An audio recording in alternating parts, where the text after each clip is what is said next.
Hello students, welcome to our next lecture, that is plant taxonomy. Before we started the families, details about the families, you have to know the basic structure of the plant body or the morphology of the plant body. So without knowing or without knowledge of the without understanding or without knowing the knowledge of that particular plant body, the external part of that plant body and the types of that external parts, so you cannot describe any plant in detail. So that's why uh, to start with the families, um, I that is I decided that you should know the basic morphology of that plant body first, and then only you can identify, you can describe that plant. And until and unless if you know the don't know the basic terminologies related with the description of that plant parts, you cannot describe that plants anymore. Okay, so that's why to know to give you a basic knowledge of that particular plant body, that is to understand the morphology of that flowering plants or the angiospermic plants. So today's lecture is based on that. So we will start about the basic that is morphological terminologies of various parts of the plant body. So let's start with the basic structure of the plant body, that is the morphology of flowering plants. So these flowering plants, it consists of these that is 6 structures.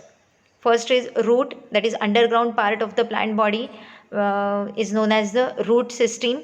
Then the upper aerial part of the plant body is consist of the stem part, and on that stem the presence of leaf, and then flowers, fruits, and inside the fruits there is a formation of seed. Okay, so this is about the basic plant body, structure of the basic plant body. So it has two parts, underground as well as aerial. So the underground part is related with the root. So root system is present in the underground level, and in the aerial system it consists of a long axis that is known as the stem, and on that stem there is a presence of that is leaf, then flower, then fruit, and the seed. Okay, so this is about the basic structure of the plant body.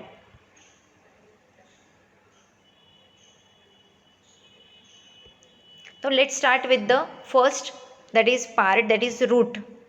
So in the angiospermic plant body there are two types of root system is present. Basically the two types are present. One is the taproot and the second one is the fibrous root system.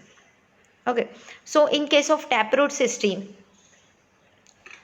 uh, that is the root or the radical which arises from the embryo. The first part which is developed from the seed of any plant body is the radical, that means a root. Okay, so this root is developed from the radical of the embryo. Now if this radical part it exists lifelong of the plant body, and it forms a main primary part of that root, and then after as the growth of the plant takes place, this primary part develops the secondary lateral branches, that is known as the secondary branches. Okay, or the lateral roots. So this primary root or this radical is that is extension of this radical takes place throughout the life of the plant body, and it forms a main structure or the main root of the plant body. And this main root is known as the primary root, and these secondary roots or the secondary branches, they arises from that primary roots. So this type of structure where the radical is persist throughout the life of the plant body, this radical then develop the secondary branches. So this type of root system, that is the primary root, and then the branches, that is secondary roots, they all together form a system that is known as the taproot system. So this type of taproot system is present in dicotyledonous plants. Okay, so it is the characteristic feature of the dicotyledon. Then the second type of root system is the fibrous root systems. Especially it is found in the monocotyledonous plants. When you see the grasses, and when you pull out that grasses, you find that there is a fibrous root system is found. So all the roots of that root system, they are alike. That means they are all similar. There is no discrimination between the primary, then secondary, then tertiary roots. Okay, so there is no any primary root is present in that particular root system, not any branches of that primary root. So all the roots, if you see the root system, you can observe that all the roots, they are of same sizes, and they are arises from the same structure, from the same structure. So they are arises from the base of the stem. So all these, they are of thread like structures, and all the threads or all the roots, they are of similar size and shape, sizes, and they arises from only one part, from a single point. Okay, so this type of root system is known as the fibrous root system. Because this type of root system is present, why? Because the first root which is developed from the embryo is not persist. It is not persist throughout the life of the plant. As the plant grows, as the radicle comes out from the embryo, it immediately perish, or it immediately destroyed, and instead of that primary root, or instead of that radical root, other roots, they are developed from a single point, from the base of that stem. So hence their origin is they originate at the same time, and as they originate at the same time, they are of similar sizes. There is no distinction between the firstly formed primary root, then secondly formed secondary roots, and all so on. So that's why in case of fibrous roots, these radical, or this radical part, that is first formed root, is not present. It is destroyed after the growth of the plant body. But in case of taproot system, this radical, it is persist throughout the life of the plant body. It forms a main trunk, main that is structure of the root. So this is the difference. In adventitious roots, this radical is not exist anymore, and instead of that radical, these fibrous roots, or these thread-like structures, they originate simultaneously from the base of that stem. Okay, so this is the difference between taproot and fibrous root system. So taproot system is basically present in the dicotyledonous plant body, and the fibrous root, they are present in the monocotyledonous plant body. Okay, so this is the root, basic structure of the root. Now there are also the modifications in the root systems. So there are more number of, as the main, that is a structure, or the basic structure, we have seen in this previous lecture, this is the taproot and this is the fibrous root. But along with that basic structure, or instead of that basic structure, when this taproot system or the adventitious root system, when they are modified, they are structurally and functionally, when they are modified to form a different structure and to perform a different function, then we can say it is a modified root. Okay, so the modification, first of all, we are going to see the modification of taproot system, and then we will see the modification of adventitious root system. So the modification of taproot system is of following types. First is fusiform, then conical, then napiform, tuberous. All these are the tuberous, and then for respiration, all these, they are that is for performing the different function, they modified into different, or they structurally, they become modified. Okay, so in case of fusiform root, it is found in the radish, as you all see the radish. Okay, so all you eat the radish, that is mula, you can say. So fusiform roots, these roots are the thicker, in the middle and tapering on both sides. So when the accumulation of food material takes place in that primary root structure or this taproot system, then the size of that root it increases, and according to the size of that particular or the shape of that particular root, it is of different types. So in case of fusiform roots, the middle part of that root is that is somewhat thicker than that of the other two sides, that is the upper and the lower side. So it is somewhat tapering at the both ends but thicker at the middle side. So this type of structure, it is known as the fusiform structure or the fusiform roots. So it is found in the radish. The second is the conical roots. It is found in carrot. So in case of conical roots, the base of the upper side of the root is somewhat um, it is somewhat thicker, it is much thicker, but as it goes towards the lower side, it becomes tapered. So the that is uniformly tapering root you can see in the carrot. So this is known as the conical root. Okay, so the this is the upper part is much thicker, and then it gradually tapers towards the lower side and it forms a cone like structure, and that cone like structure is known, it is known as the conical roots. Okay, so then the next or the third part is napiform. So napiform, it is found in the turnip or in the sugar beet. You can simply known as the beet. Okay, so beet is somewhat rounded in shape, and it is not gradually tapers towards the lower side, but it suddenly tapers. Okay, so that these roots become swollen and spherical at upper end and tapered like a thread at their lower end. Okay, if you can see, or you all see that beet, then this beet structure is overall it is a swollen and circular in shape, but their lower surface is tapered, it is much tapered to form a thread like structure. So that type of ball like structure, or it is known as the turnip like structure, it is known as the napiform root. Okay, so this napiform root, it is present in the Brassica napa or the sugar beet. Okay, so then the next one is tuberous root.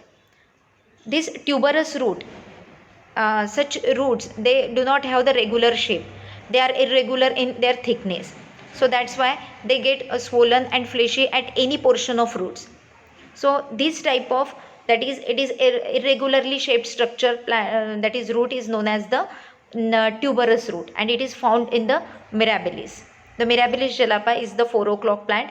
The root of that plant is like the tuberous root. So all these modifications, they are meant only for the storage of food material. So as the food material is stored according to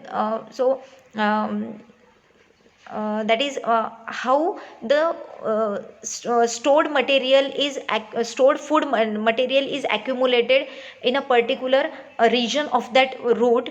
It gives it a different shapes, and according to the different shapes, it forms a different, that is root types, that is fusiform, then conical, napiform, tuberous. Okay, so this is all the modification for food storage. Then this root is meant for the respiration. So if you see the characteristics of root, it is geotropically, that is positively geotropic, or it grows towards under the surface of the soil. Okay, so basically or normally root grows towards the direction of the soil, but in this case, this type of roots, that is the pneumatophoric roots, these roots they are known as the pneumatophores, and these pneumatophoric roots, they grows against the gravitation, that means they grows towards the direction of the light. So why they grows towards the direction of light, and they grows opposite to the direction of the soil? because some of the plants, when they are present in or they grow in a soil which shows a poor gaseous that is exchange. So these halophytes, or you can say the mangrove, they are grow in oxygen deficient marshy areas. So oxygen is not supplied to that roots. So to get for getting the oxygen supply, these roots grows towards the direction of the that is air. Okay, so hence they are oppositely they grow opposite to the direction of the other roots. So some branches of the taproot in these plants, they grow vertically and comes out from the soil in the form of conical spikes. So these roots, they are called as the pneumatophores, and through which the air entered inside that root, and this air passes to the all roots that are present in that plants. So these are the examples, that is Rhizophora, then Sonarechia and other mangrove plants. They shows these types of modified root systems. So this root modification is done only for getting the oxygen supply for the respiration. So other we have seen that this conical, fusiform, napiform and tuberous roots, they are modified for the storage of food matter. The purpose is, the function is different, but it is the modification or the modified roots. Now in case of adventitious root systems, there is a simple tuberous root is present, and fasciculated tuberous roots, they are also present. So fasciculated tuberous root, we have seen the fasciculated roots systems, they show the cluster, that is the in case of all the fibrous roots, all the thread like structure or the fibrous roots, they get swollen. Okay, so a cluster of adventitious roots of some plants, they become thick and fleshy due to the storage of food material. So they forms a cluster, not a single tuberous root. So these are known as fasciculated tuberous roots, as there are many tuberous roots at the base of the stem. Example, Dahlia and asparagus, that is Shatavari. Okay, so this is the modification of, that is fibrous roots, okay, or adventitious roots. So this is another type of fibrous root modification, that is stilt roots or brace roots. So these stilt roots, they are present in the maize or sugarcane or any part of the monocotyledonous plants. So these roots, they are arises from any part of the plant body other than the radicle. So these stilt roots, they arises from the nodal part of the plant body, and they grows towards the direction of the soil, and it fixes into the soil. So due to the development of these fibrous roots or these stilt roots, it gives supports to the plant body. Okay, so it increases the surface area of the soil, and it gives the support. It is like the tent. Okay, so when the root arises from lower nodes and enter in the soil obliquely, known as the stilt roots. So again, prop roots are also seen in some plants, that is in case of banyan trees. Some of the branches or some of the roots, they are arises from the stem, and they grows towards the direction of the soil. So we can call it in Marathi that parambya. So that parambya is nothing but the that is adventitious roots or the secondary roots, and that root arises from the branches of the plant body and grows towards the downward. Okay, and its function is to supporting the stem.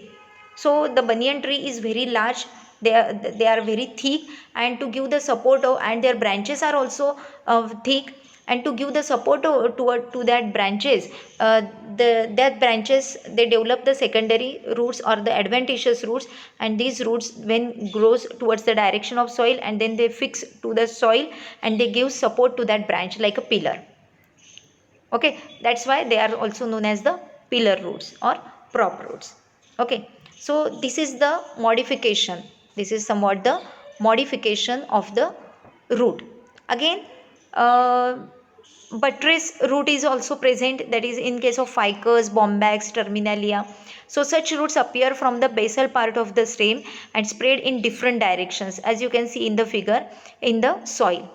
So they like a stilt root, but they are present in the dicotyledonous plants. So like a stilt root, they are arises from the basal part of the stem, and they spread in different parts of different directions, and in this way they gives a, and they also increases the surface area of the soil, and also they meant for the that is support.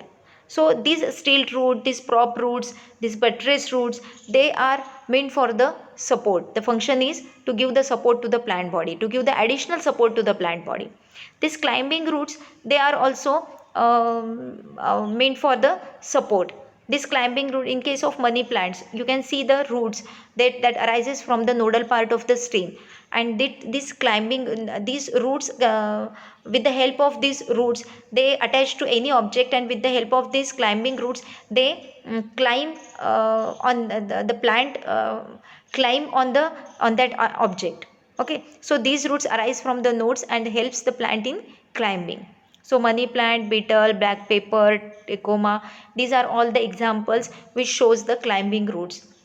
Okay, so these are also for the support and climbing.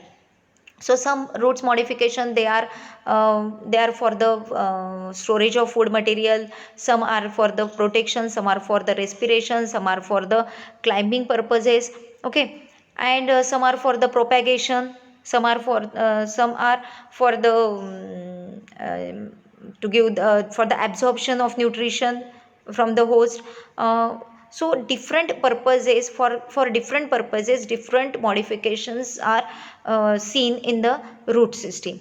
So the third type of modification, that is adventitious, it is also adventitious modification, which performs the special functions.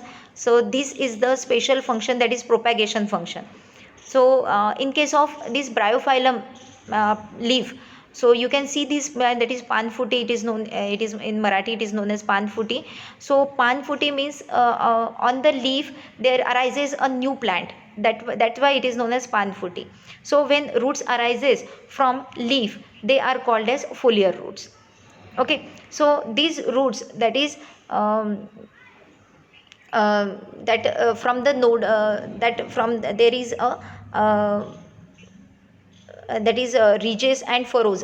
In that furrows there is a presence of roots in the, and from that roots there is a presence of the modified that is plant body.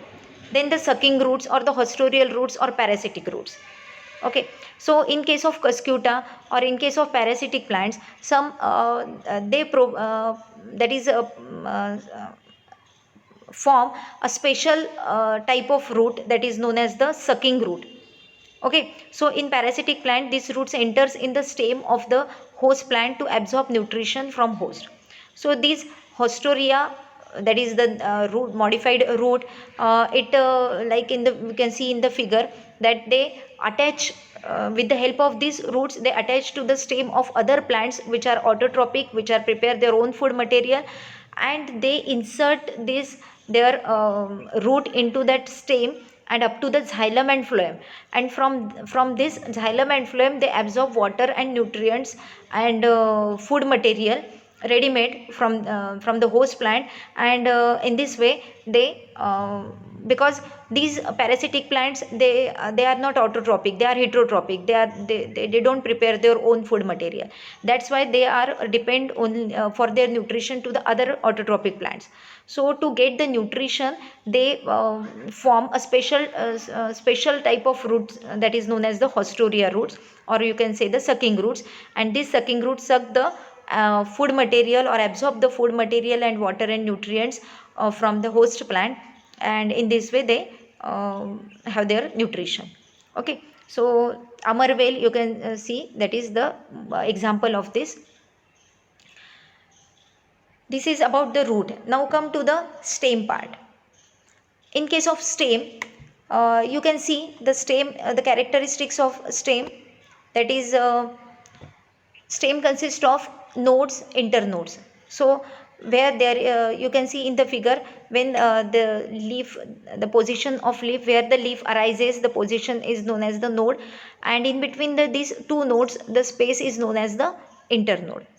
So from the nodal region, branches or the leaf there arises, and This stem is the aerial part of the plant body, and it consists of nodes, internodes, then buds.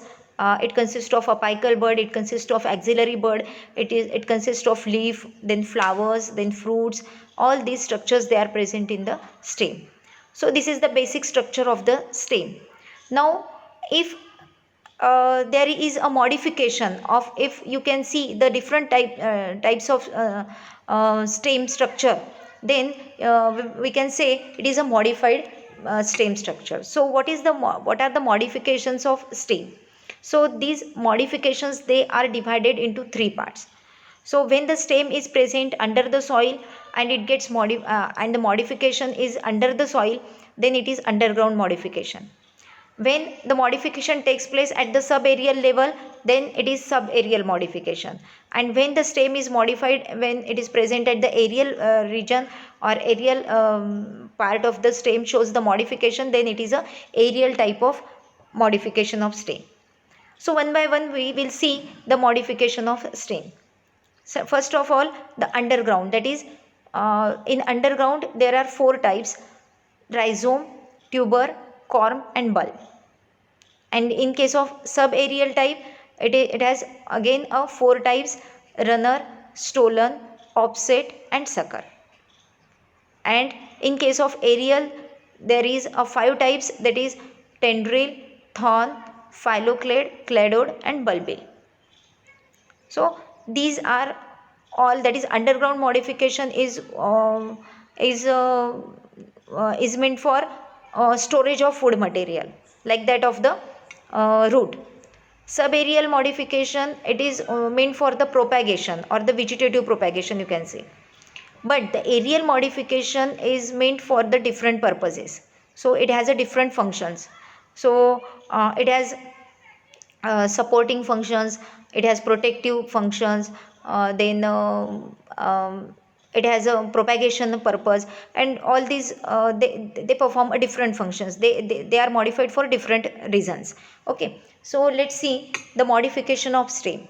So without going into detail, we just that is uh, I just give you some idea about the modification, some idea about the morphology of the flowering plants.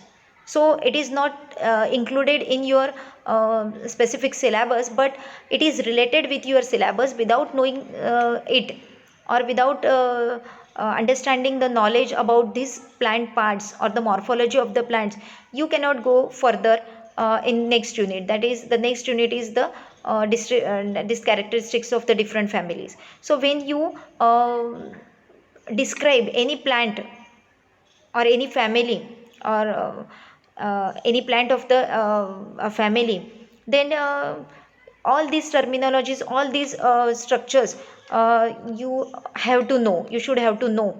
Okay, so that's why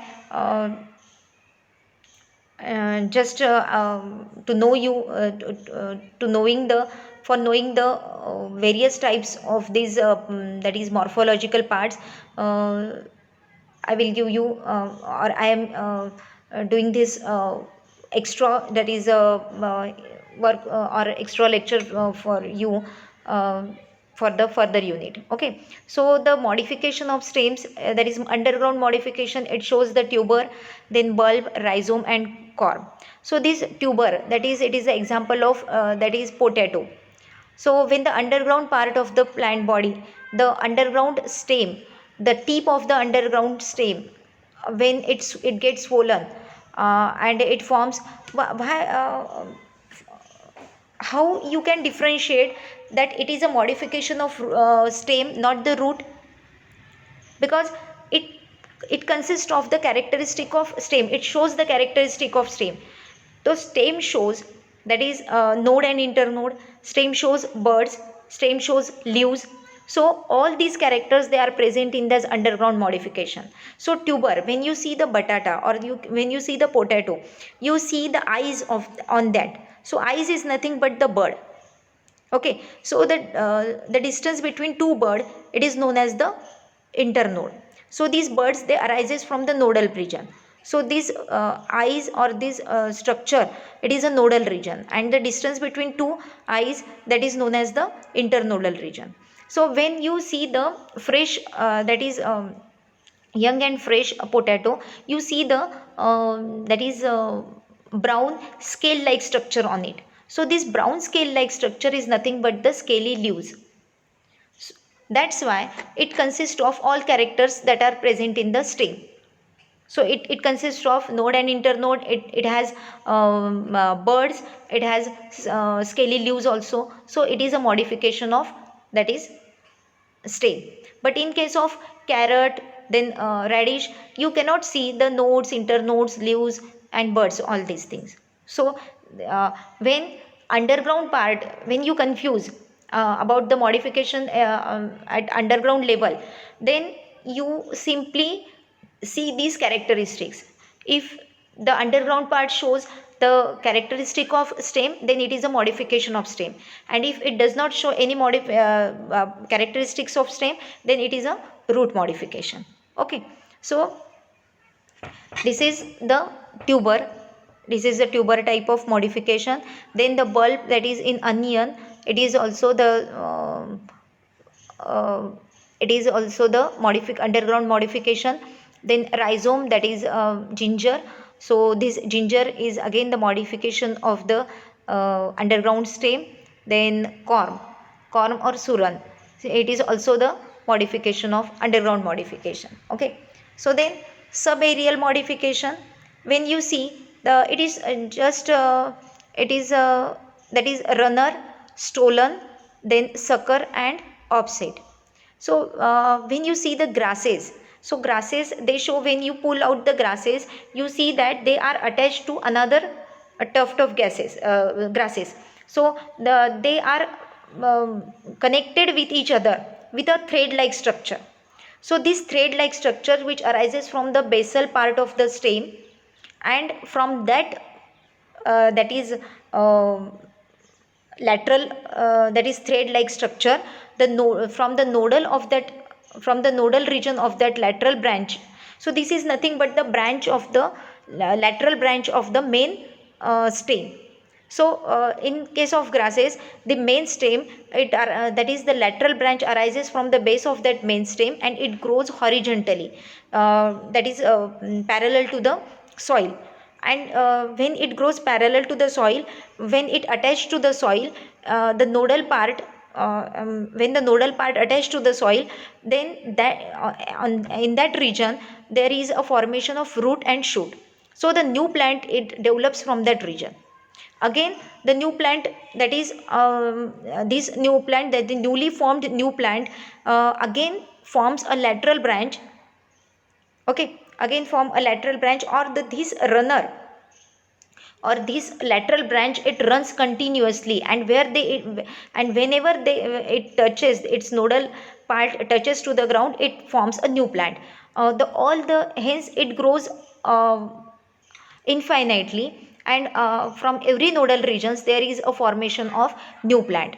So it is continuously grown, that's why it is known as the runner. So it is nothing but a lateral branch which is meant for the vegetative propagation. So and it is present at the subaerial level, that why it is a subaerial modification. Like that, stolen is another that is lateral branch which is present in the nephrolepis, but it is somewhat it forms a arch, and then it forms a new plant to the at the tip of the nodal part. Then again sucker. In case of sucker, which is present in the chrysanthemum, that is in Shevanti, this sucker, this stem part, and that is underground stem, it grows under the soil, and ultimately it comes upper to the and it comes above the soil, and as it comes above the soil, it forms a new plant. Okay, so in this case it curved under the soil. Okay, uh, like in often there is it is known as the pischia in case of water plant, that is pischia, or it is known as the water hyacinth.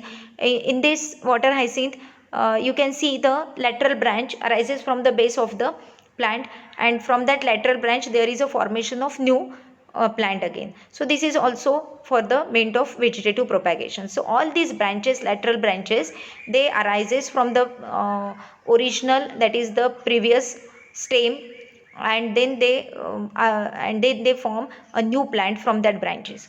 So this subaerial modification is only meant for the vegetative propagation, that means to form a new plant from that modified branch.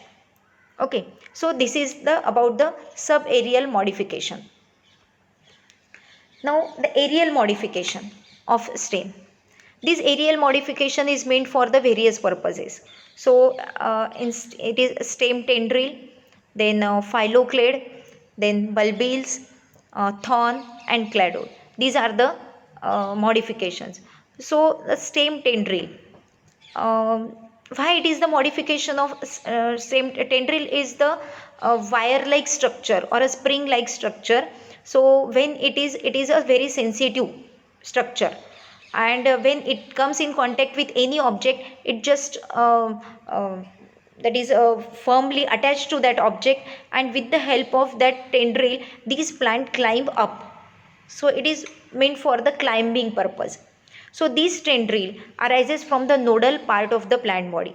So instead of developing the branch from that nodal region, tendrils that is formed. That is, the tendrils are arises from that nodal part. So in case of original or the in normally the nodal part shows the formation of new branch from that region, but instead of forming the new branch, some of the that is plants, they form a tendril like structure from that portion. Hence it is a modification of stem. So without forming the branch or the stem, it forms a tendril. Hence it is a modification of stem. So it is a stem tendril. Okay. Then phylloclade. Now this phylloclade, it is found in the opuntia plant, or it is known as the nagfani. So this is the modification of stem. That is, stem is generally cylindrical in shape, but this cylindrical shape or this whole that is node and internodal part, it whole becomes a flatty and fleshy structure. It is a flat leaf like and fleshy structure. So this is known as the phylloclade. So why it is modified? Because to store the water material.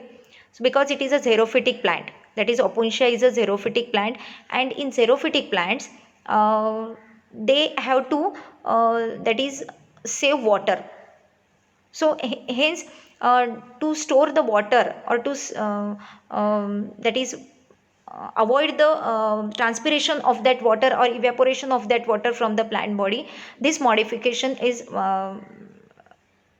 necessary. So this is the that whole stem is that is modified into a leaf like, thick leaf like structure, that is fleshy structure, and all the leaf which are present on that stem, they are modified into the spine like structure. So the surface area of the where from where the transpiration or the removal of water takes place, more amount of water that is removed from that area, that surface area is that is modified into a spine. So it is again for the storage of water, okay, in xerophytic plants. Then bulbils. These bulbils, these are the modification of axillary bud. So normally axillary bud produces the new stem, but instead of forming the new stem, they are that is modified into a bulbil like structure, into a that is it is formed a structure that is it contains a reserve food material, and when the during the unfavorable conditions, they form this type of structure, and as the favorable condition arises from that bulbil, there is a formation of new plant. Okay, so this is again for the propagation. Then again thorn like structure is present in the in case of Duranta or in case of pomegranate, this thorn like structure is present, which is a modification of stem. So spines which are present on the rose, they are not the modification of stem, but the thorns which are present on the in the duranta, in pomegranate, they are the modification of stem, because instead of growing the stem, they in that region there is a formation of, there is a growth of thorn like structure, hence it is a modification of stem. Okay, so these thorn like modification which is present in the axil of the stem and the leaf, and this is the axillary bud, and from that axillary bud there is a formation of thorn like structure. Okay, so these thorns, they are modified because it is a modified structure, and they are meant for the protection of that plant from the grazing animals. Okay, so the grazing animals cannot eat the leaves or that plant due to the thorn is present. So this is for the protection purpose. This modification is meant for the protection purpose. Okay, then the cladode it is present in the asparagus plants. So the all the that is nodal region or the internodal region, it is modified into the that leaf like structure that is known as cladode. So it is also for the protection, or you can say to avoid the transpiration of that plant, to store the water inside the plant body, like that of the opuntia. So this is about the that is aerial modification of stem. So in this chapter we have seen the various modifications, the normal or original structure of the root, types of root, that is taproot and adventitious roots, then various types of modified root structures meant for various purposes, then we have seen the structure of the original stem, then there are various types of stem is also there, that is three parts we have known, that when it is divided into three trees, that is habit is that is divided into three, that is herb, shrub and tree. Okay, so this stem is also has a various types. We have seen the modification of that stem. So we see the underground modification, then aerial modification, and then the subaerial modifications. So while describing the plants, if you see any type of these modifications, so you can easily describe that plants, that it shows this type of modification, or you can also describe the various types of root modification also. So whatever the plant you have you will be described, you have to know all these modifications, all these structures related with that part, then and then only you can easily or rightly describe that plant body. So without describing the correctly describing the plant body, you cannot that is classify that plant body into the various categories. Okay, so this is about the today's lecture, and in our next lecture we will see about the leaf and inflorescence, then flower, then we have completed the morphology, then and then only we will go to the next unit, that is the description of the various families. Okay, so this is the end of this lecture, and if you don't understand anything, please give me your feedback, and whatever you don't understand, I will explain you later. Okay, thank you.